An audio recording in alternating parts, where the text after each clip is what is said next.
Hello, hello, hello, hello. Kyron Wheatley here. I'm wearing a fun shirt. Welcome. Welcome to episode 2 of JUNKEE Gras. Tuesday, here we are. Did you see yesterday? It was really great. Jordan Raskopoulos was here. We had a great time. Today, I'm on my own, broadcasting live from the Facebook Live studios in Sydney.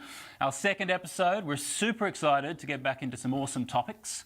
That's what it says on the screen there, awesome topics. So you know it's true. We're going to meet some cool people and we want you to be a part of it as well. You can jump on, if you've, long-time listener, first-time caller, doesn't matter, too easy, start typing, right? This is the opportunity to ask questions, get involved throughout the episode, each episode, all through the week. Ask whatever you would like, tell us what you think. Today's theme is Where's Your Head At? We're looking at queer people within the music industry and the effects of mental health on LGBTQIA+ people. We'll be speaking to Nick Kelly and Mitch Felchier about all things music related, and Craig from Are You OK? About his relationship to his own mental health, perhaps my relationship to mine, and through the LGBTQIA+ community. It's going to be fun. It's going to be a great day. We've also got some glitter beards because it's Mardi Gras without the glitter. So we'll see how those two things can happen because, as we know, Mardi Gras has banned glitter. Yeah. So this show, it's all about getting people educated, which doesn't sound that fun. So we're adding some colour.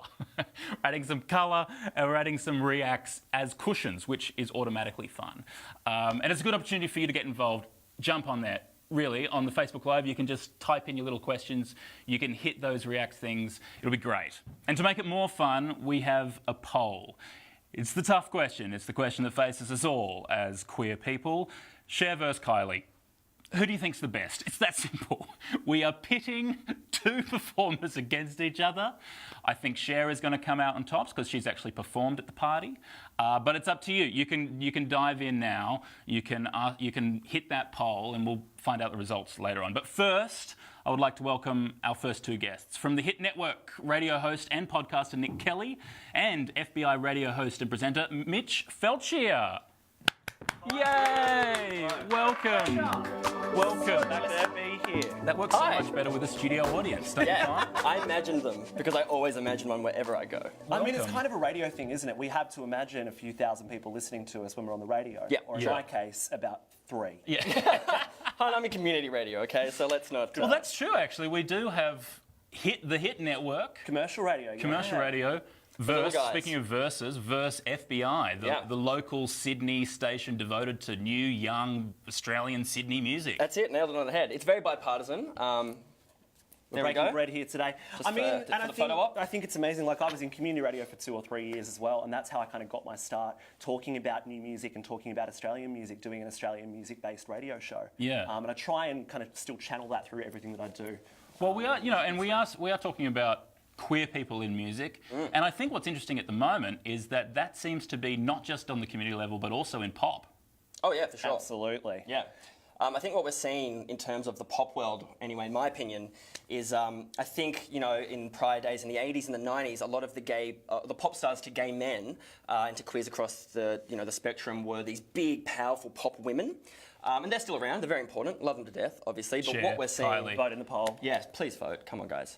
But what we're seeing now is actual queer people, so not heterosexual women, but queer people telling their own stories in pop music and in a much more diverse way. And I think that's what we're really seeing in the past, 5, 6 years, queers telling their own stories via pop music. Absolutely. And I think one of the most amazing things we've seen in probably the last 5 or 6 years is the diversity of queer experiences that we're seeing through pop music. I mean, you've got someone like Janelle Monáe, who's been on the music scene for, a good 10, 15 years now, and is only really starting to talk about her sexuality in the last couple of years. You've now got artists like Troye Sivan, who are obviously doing incredible things and seeping into the mainstream. You've got artists like, one of my favourite albums of last year was Ryan Beatty, a guy from LA, who the whole album was about his sort of first big heartbreak and his first big love. But the way he did it was kind of in a way that wasn't a tragic story of, a bad coming out experience. It was actually a celebration of freedom and a celebration of feeling kind of breezy through his first queer experience. And I think, the little tiny niche, diverse little bits of opinion and thought that are coming through pop music at the moment is a really powerful thing. And celebratory. I like that, how you mentioned celebratory, because you have your Sam Smiths, who love to sing a ballad about broken hearts, and that's great. But we've got a lot of pop music these days, which is like celebrating their identity and their queerness in, you know, vivacious kind of ways. Like you see Troye Sivan in his music videos, he's not being the sad sack, being like, oh, it's tough, I came out, la la la. He's like, I'm here, I'm a big old gay, and here's me with a wind tunnel, you know, that sort of stuff. Singing a song about bottoming. Exactly. I mean, and that's another thing. We don't have to be so tongue-in-cheek and hidden these days with you know, music and specifically the lyrics. I mean, we have a song about bottoming now, you know? Multiple. It's amazing. You need to send me that playlist. I didn't know that. Multiple. Absolutely. Yeah, bops to bottom too. Bops to bottom too. Yeah. Do you find the same thing not just in pop, but also coming up through community radio, like coming up through the new music? Are people in Australian towns around the country writing out and proud music as well? I think so, yeah. I mean, and again, that's that diversification that we're talking about. It's not just pop as well, you know. There are some great indie lo-fi bands out there that have queer people at the front who are singing.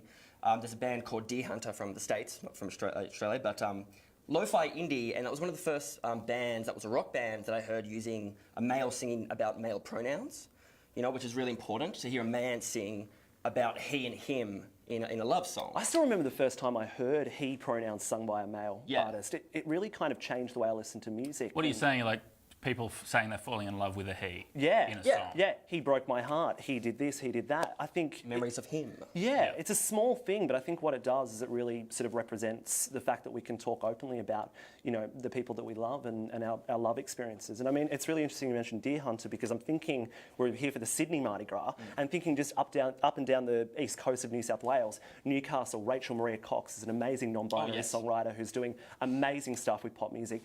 In Sydney, Sports Bra are an amazing band that are writing really great stuff. And Wollongong, there's a great duo called Cry Club, and the majority of their music is about, you know, bringing queer experiences to the front. So that's just literally within about a 100k stretch up the M1. So it's happening. It's happening. Plus you have Tash Sultana and G-Flip as well. Alex Leahy, people like that. It's amazing. Courtney Barnett, she's crushing it internationally, you know? Yeah.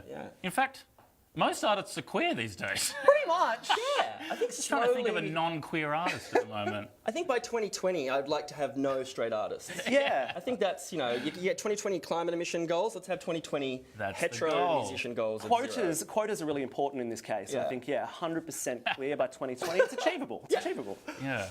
I think, though, as well, like, you know, because these artists have always been there. You know, Elton John is about to tour the country. These artists have always been there and just, they haven't been allowed to be exactly who they are. Freddie Mercury is another example, very popular at the moment, obviously. Congratulations, Rami Malek. Interesting speech, but we'll leave that one. But yeah, I think these artists have always been there. Why do you think, actually, that these days they're out and proud in a way that they couldn't have been in the 70s and the 80s? Well, I think for like a lot of queer people across the board, there's a lot less fear out there. Freddie Mercury copped untold amounts of backlash for being himself and being such an out there queer person. And a lot of people of that generation would have seen how vilified he was and gone, no, that's not for me. Whereas, you know, these days, Troye Sivan's on the front page of GQ. You know, it's just across society and media, and everyone's embracing queer culture.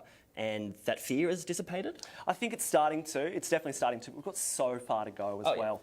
But I look at, you know, non-binary and trans artists like Rachel Maria Cox, like some of the members of Sports Bra, like Miss Blanks, who are really, you know, blazing a trail for Australian songwriters of all walks of life to come to the forefront. And that's a really exciting thing. But I definitely think we need to keep talking about those kinds of artists and supporting them and bringing them to the front. Well, I think perhaps it is interesting, and I think someone's asked a question to this at the moment, that, you know, there are so many queer artists that perhaps that's not the frontier anymore. And Alana has asked, do you think that the music industry celebrates queerness as a distraction from discussing other parts of a queer artist's identity, like race, that might not be as flashy as... Yeah, I think intersectionality is definitely a thing that I think the music industry is going to learn at some point. It's starting. I mean, we are three white We're men. three white sisters on a couch talking about music and talking about race and diversity. And that's actually a really important thing to talk about, the fact that, you know, we're still not seeing people of different races and different genders represented as equally as they should be in 2019. 100%. But I think, you know, what we can do as white cis men is talk about these people, put them on our front covers, put them on our playlists, listen to them, go to their shows, support their music. I think it's a really powerful way to do that. You two have a bit of power with that with programming. So what do you do to, like, make sure that they are front and centre? I do a lot of call-outs.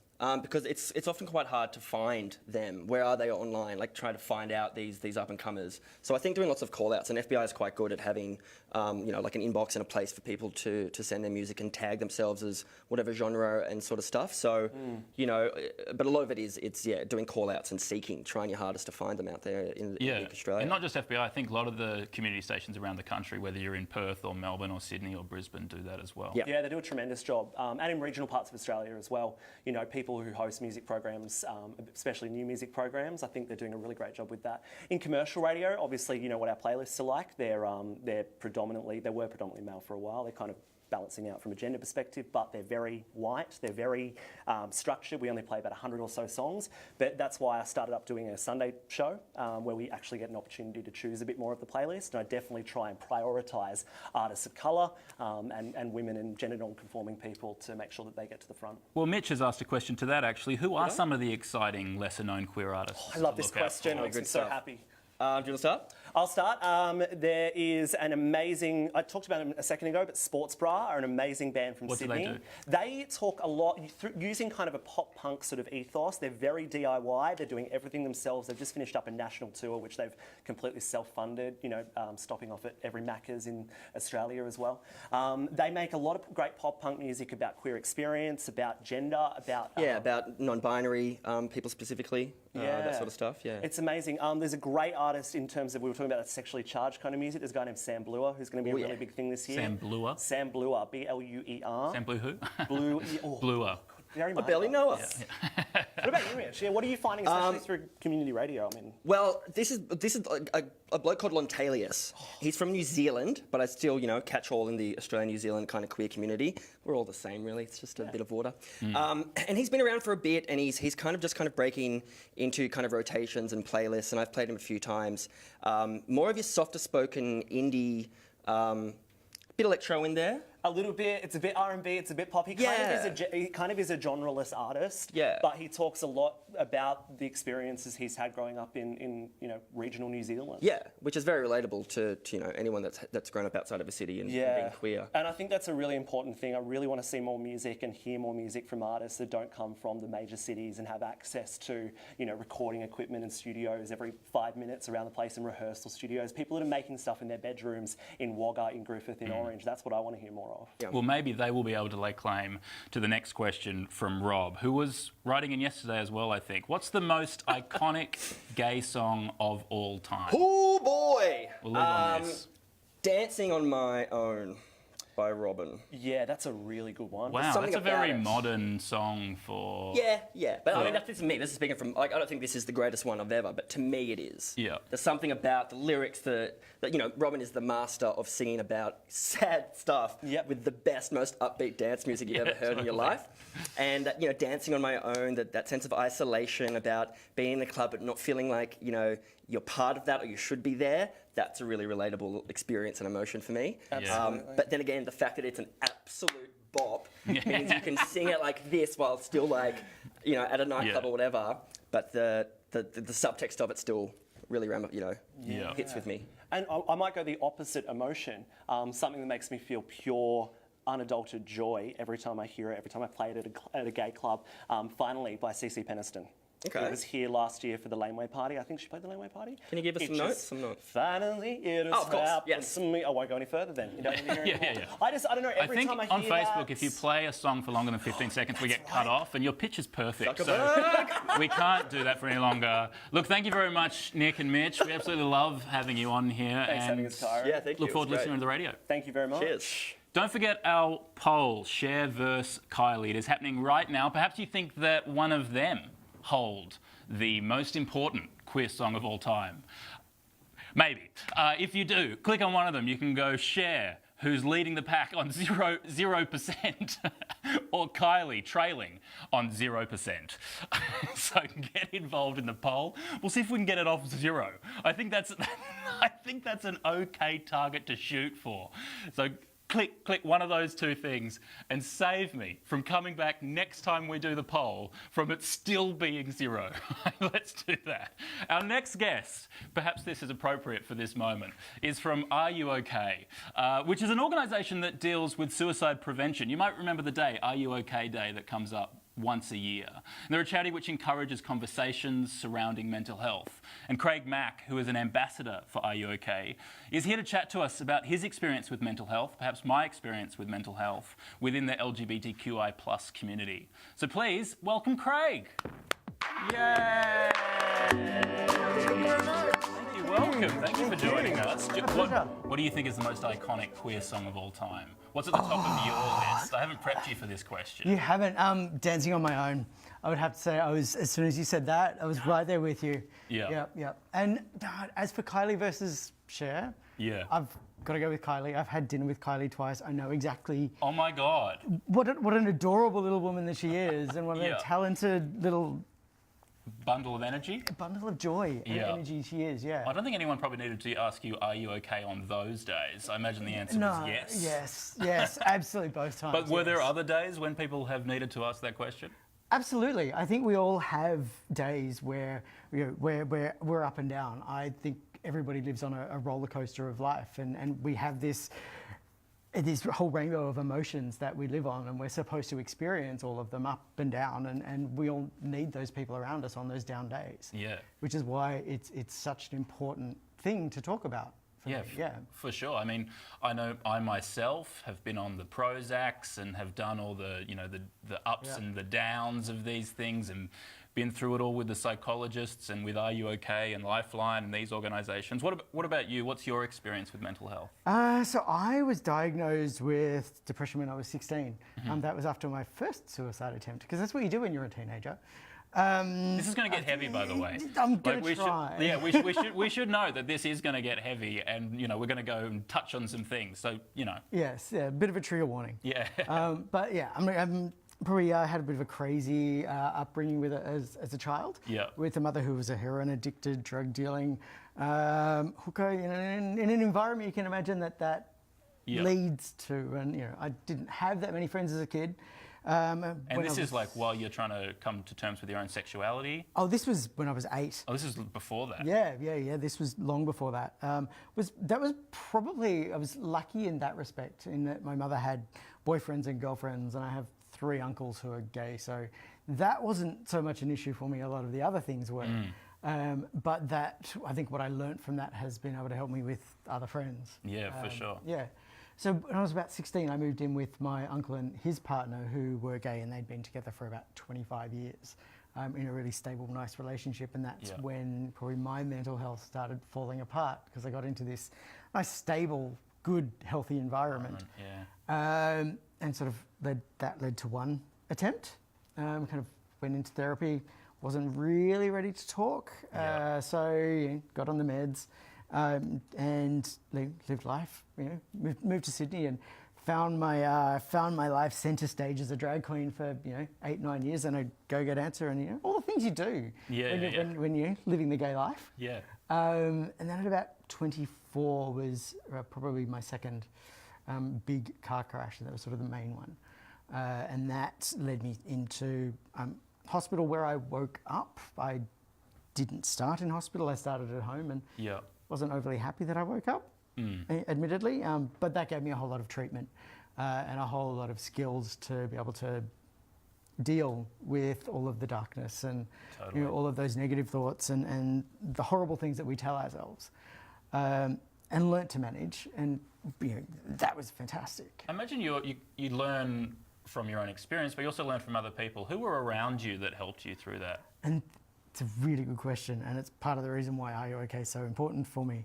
At that time at 24, and again at 36 when I fell into the same hole, as I was crawling out of them, what I realised was that none of my friends were around, and sort of nobody had realised that suddenly I wasn't centre stage, and that I had disappeared from the world, and I wasn't hearing from friends of do you want to catch up, or do you want to go to the movies? We haven't seen you for a while. And it wasn't until one friend, and this was after my 3rd attempt in my 30s, started reaching out and would just be, oh, hey, we haven't seen you for a while. You want to catch up, and we'll have a coffee, we'll go for a walk. And we used to just go for a walk in the park and talk about Star Trek and boys and just all the things that I liked. And just showed that she was around as a friend. And she was probably the first person in all of those times where I felt connected. and it was just having that one person that was there as a friend, that showed you that you were worth something, that you were worth spending time with, that then really helped with the crawling out and the finding myself again. So then a few years ago, because I've been involved with Are You OK for 3 years now, and around the time that the campaign was happening, a friend posted about somebody who had taken their own life. And it was about the 8th or 9th person that I've heard of in about 18 months. Because that was a hell of a period, wasn't it? It's a horrible, it's a horrible thing for anybody to go through, and it's so prevalent in the LGBTI community that we have youth who experience, I think it's around 5 times more mental health issues and people who are attempting to take their own lives than in straight communities. So it's such a huge issue. And nothing like a national discussion about whether they should be allowed to be married or not, whether the value of them as a person, to really help that along. Yeah, I mean, that was when calls to Lifeline and Q-Life were going up 20 times the volume during that whole period. And there's people who are still feeling the effects of that now, because it's still a discussion that people have, whether we should be allowed. Which of course we should be allowed. Yes. And we lost people because of that discussion. And so you're saying that, when the 7th, 8th friend of yours? And that was a friend of a friend. And at that point I thought, I have an experience, I have a story that can definitely help people. So I reached out to Are You OK to look at becoming an ambassador and using kind of my own experiences to get the message out into our community, because there wasn't a voice in there and there wasn't a consistent discussion that was happening. And it doesn't have to be a hard discussion. Like, I see Are You OK as a really important early step and early intervention kind of thing. It doesn't have to be these horrible, scary, dark conversations that people think mental health has to be. You could be sitting on a couch with a heart emoji talking about it. Like, it's totally fine. You go from this to yes, this. Like, perfect. Exactly. Because I think the interesting thing you said before is connection. Because I think when you're in that world and when you're in your head like that, it is sort of a sense of being lost, isn't it? It is. And not having that connection. Not having that connection. And that's where, one of the things I talk about a lot is the inner critic and the voice that we give to the inner critic. And I think we give far too much power to this Twitter troll. That's all it is. I've been questioning this shirt since I got on. Well, troll, that shirt's amazing. Oh, thank you. Yeah, I when you were steaming it before, I was like, I want that shirt. Okay, we don't need to go into the details of what it takes to get a shirt on there. So how do you get that connection? How do you get from, because when you're in that space, it is very hard to reach out. That's the problem, is that we don't know how to reach out. So what can you do? From the person who's experiencing it, and people say all the time, oh, just call me if you need anything, or reach out if you need anything. What I find, particularly when I'm going through it, and I know talking from other people, is that inner critic stands right in our way and says, you're not worth it, or they don't care. Or they don't want to talk to you. Yeah, it's only a token effort. And that's why, for us, reaching out is so hard. And that's where friends and family are actually taking that step to ask, are you okay? And there's 1,000 ways to ask that question, but are you okay is the simplest one, is so important. Because it's somebody else reaching out and saying, I am actually here, I do actually care, and I do want to listen. And that's it. People get scared of this conversation, I think, because they feel they need to take the responsibility for it, or they don't have the skills to manage it, or they don't have the knowledge or the understanding, and they just think they're going to make it worse. One of the things that I love with Are You OK is the 4 steps that it goes through, and it kind of teaches you how to have that conversation just by asking, by listening to what somebody has to say, and by genuinely listening, putting down phones, like actively listening. And then it comes down to really suggesting things that people can do. And it can be as simple as, I have a thing called a smile jar at home where, whenever anything makes me happy or makes me smile, I write it on a Post-it note and stick it in the jar. And then those days when the critic comes out and tells me that I'm a horrible person and life's awful, I've got this jar of little, I call it jar of joy, Yeah. where you can reach out and kind of contradict. And is that, I mean, Jared's asked here, what does self-care actually mean? Is that what you mean, like doing little things like that? Yes, self-care, it's different for everybody. And this is where people say, oh, just meditate or go to the gym or... Sounds so easy. It sounds so easy. Meditation doesn't work for me. I try. It's one of those things that doesn't. Yeah. Self-care is finding... The self-critic for me really comes to the front when I'm sitting, like, it's sort of, it's Yeah. like, there's this critical voice like, what are you doing? Yeah. I can't get into meditation. It's just not for me. No, there's too much noise in my head for it. Yeah. But it's finding those things that you need that bring you, and I hate to say this considering it's trending, that bring you joy. Yeah. And that bring you happiness, and the things that ground you into life and are about who you are. For some people, Whether it that's is. a tea towel, if that brings you joy, Exactly. don't throw it out. Whether it's about having a shoe addiction like I kind of do at the moment. They're great kicks. Yeah, they're not too bad. Thanks. These arrived yesterday. For some people, it's joining groups like the Sydney Convicts for sports, or it's finding the joy in books, or the reading, or the studying, or meditation, or those things that center yourself and bring yourself back into being you. For some people, it's getting out and talking to their friends and being really social. For others, I tend to withdraw in those kind of darker moments because that's what works. Yeah. But self-care is about knowing the things that are good for you, and that help you contradict all of or challenge the darkness that you feel. What about caring for others? I mean, I think that's part of Are You OK as well. And Mitch has got a question here. If you think a friend might need help with their mental health, what's a sensitive way to raise the subject with them? And I think that sort of Are You OK is very much about the asking of that question. Yeah, it's very much about the asking, and that's a really simple way to start. And it can be, if somebody is really normally quite extroverted and out quite a lot, and very friendly and very bubbly and very happy, and then all of a sudden they're in their shell and they're disappeared. Or the complete opposite, it's kind of a sign that there's something wrong. And there's 1,000 ways to ask that question of, are you okay? And it could be just like, we haven't noticed you around very much. Or I can see that you've been a little bit quiet lately. Like, is there anything going on? Or maybe you can see that you're just not quite being yourself. Like, are you okay? Yeah. Anything that we can talk about. Then it kind of comes down to the resources that people have and knowing where to go. The Are You OK website is a great place. There's a Find Help tab on that page that has a whole lot of different organisations, which I think Courtney Act is doing a wonderful job on Dancing with the Stars with promoting something like Black Rainbow, like talking about representation and having different organisations out there. She's doing an incredible job by just promoting such a small organisation, but is so important. Yeah. But there's those resources on the site. There's a How to Ask guide on the Are You OK website as well.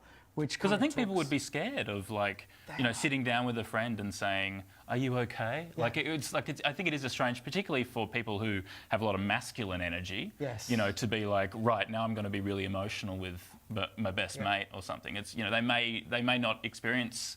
That may not be their friendship. They may be just like going out and getting drinks and having a great time. That's where, the whole Fearless Friends thing, and that's our tagline this year for Mardi Gras, is getting people to overcome that fear, because it doesn't have to be fearful and it doesn't have to be a difficult conversation, but that fear definitely gets in the way. There's a really interesting group of the bros who get into gaming, and there's a whole gaming group of guys who get together and game, and they talk about mental health while they're gaming. And it's so you talk like about, on chat online. On chat. Which when you talk about guys in that real masculine energy, they're really contradicting that, and they're showing that you can actually have these conversations, and they don't have to be full of fear, and they don't have to be full of confrontation. It's just people being fearless in looking after their friends, and looking after themselves as well. Well, what about with social media too? Because we're on Facebook right now, and that has. That and Twitter and Instagram and all these places have got a rep in the media for being, difficult places to navigate with mental health. But I think they can also be really good places because, well, I know for me, that's where my friends are. Like, I've got friends that I've only met online. Yep. I have, being a social media strategist and a mental health guy, I have such a double-sided relationship with social media. And it is a double-edged sword, because there are those people who are trolling, and there is a lot of damage that you can go looking for, or that comes to you. I have 5 trolls that come for me regularly.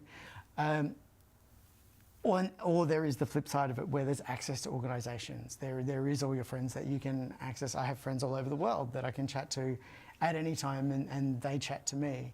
I tend to ignore as much as I can the conversations that are coming at me and that are negative. You can fairly easily hit a block button. It's not always that easy, but that's one place to start. The whole FOMO thing plays into a lot of people's emotions as well, where they feel like they're missing out and everybody else is having a wonderful life. And that's where you kind of have to look at social media for what it is. And I think we can get a lot more authentic online and not just post about the shining moments and those incredible nights out and the good times. Yeah. Well, such as right now, for example. Such as right now. Yeah. But we're also having a really vulnerable, proper conversation at the moment. And I think we can do that more on social and actually reveal kind of who we are holistically, not just that one side of the amazing side of life. But Well, you did mention FOMO, and perhaps we'll wrap up with this, because it is Mardi Gras week, and for a lot of people, that's a big event of the year. It attracts people globally come down for this, but then also there's tension there. People are on alcohol for sure, perhaps more, depending who they are. What are the sort of FOMO? What are the risks and strategies around Mardi Gras and that day for people's mental health? For them, I think it's knowing your own boundaries, and it's knowing if you are encountering. Firstly, there's after the party and there's after the parade. When you're filtering off to whatever you're doing, I would say don't be walking home alone.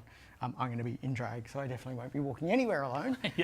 Putting yourself at risk. Yeah. But it's about knowing what your own boundaries are. If you know that alcohol is a trigger for you, or if other things are a trigger for you, step away from them.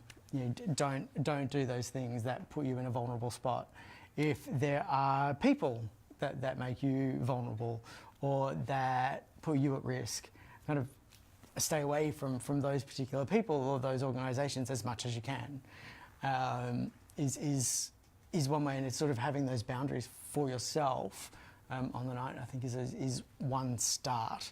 But there's this self-awareness behind that to know what your triggers are, and sort of that's where it all starts for me. What's your drag plan for Saturday? So I have obviously bright yellow, Are You Okay dress. I've got my heels, which are about that colour, which are same colour as my hair. Yeah. And about 3 hours of turning this into an amazing looking woman. Beautiful. I cannot wait. Well, thank you so much for joining us today. It's been fantastic. Thank you so much. Thank you. All right, let's get an update now on our most important thing of the day, I think. Cher versus Kylie. That's the question. And you've been voting. It's been going up and down. So thank you. Kylie leading the pack, 62% against Cher's 38%, which I think means people didn't go to the Cher show. That was honestly, she did spend a lot of time off stage. She had a few costume changes, and also. You get tired. You sing and you dance, you get a little bit tired, you need a little rest. It's like Cher was leaving. It's like, bye, Cher! But anyway, she's there on 38%, Kylie's on 62%, and we have a small portion left of this show.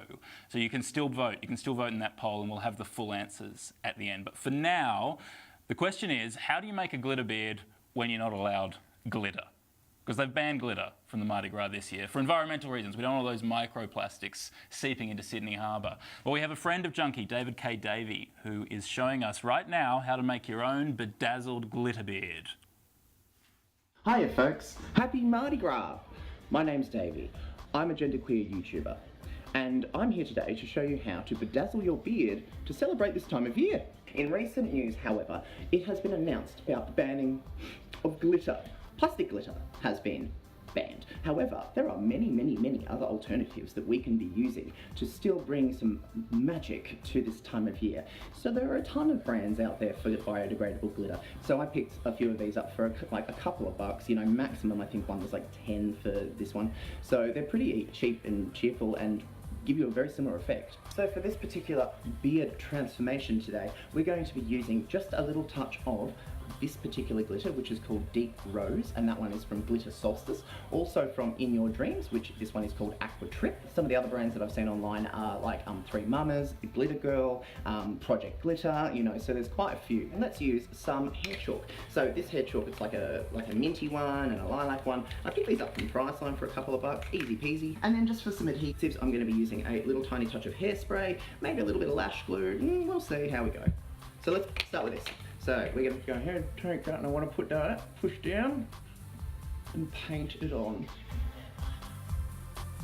Then we're going to pop some purple along the sides. Look, I get it, girl. Glitter runs in our veins as queer people. I know that it's part of our culture, but you know what? It's great to see organisations like this being environmentally responsible, and there are so many other options out there. Alright, now on to the glitter.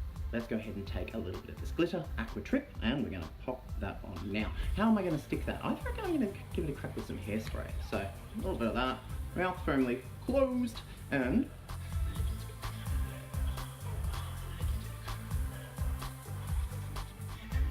I actually reckon that hairspray sticks it on pretty well. So, you could have used lash glue, but don't, just use hairspray.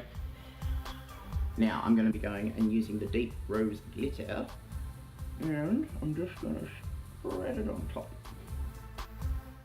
And I'm just sort of pushing it in just down flat against the skin.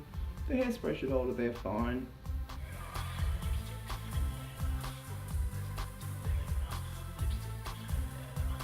So there you have it, folks. So if you've got a beard, get your glitter on. Happy Mardi Gras.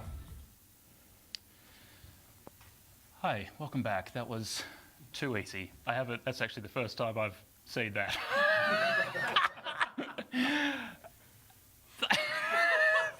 Thank you very much for that tutorial. And now you know just how quickly you could do it.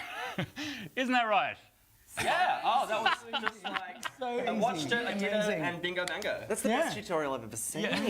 Phenomenal. Also, yours a stick-on. Why did we have to do mine for real? I am covered in glitter. Like, every time I breathe, it just like flies off my face. It's beautiful. Yeah. Thank you so much. Don't look at the answers. Don't look at the scores. Who do you think won the poll? Carly. I'm going Kylie. I'm going Kylie as well. Yeah, I think that's probably right. Kylie, 64% share, 36%. Kyles. Yeah, Kyles. Bloody Kylie. Do you think she's in the country? Do you think she's going to... This is the question that faces us every single year. Is she going to be performing at the party? We've all heard rumours. We have.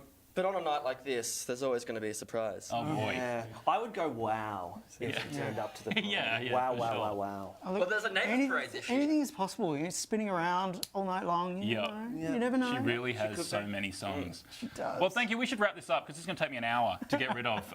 So thank you very much, all of you, for joining us today. We've loved hearing your thoughts as well. So please write in. Tomorrow we'll be back at 4 o'clock. We'll see you then live on Facebook with Junkie. Bye! Wow. Covered in it.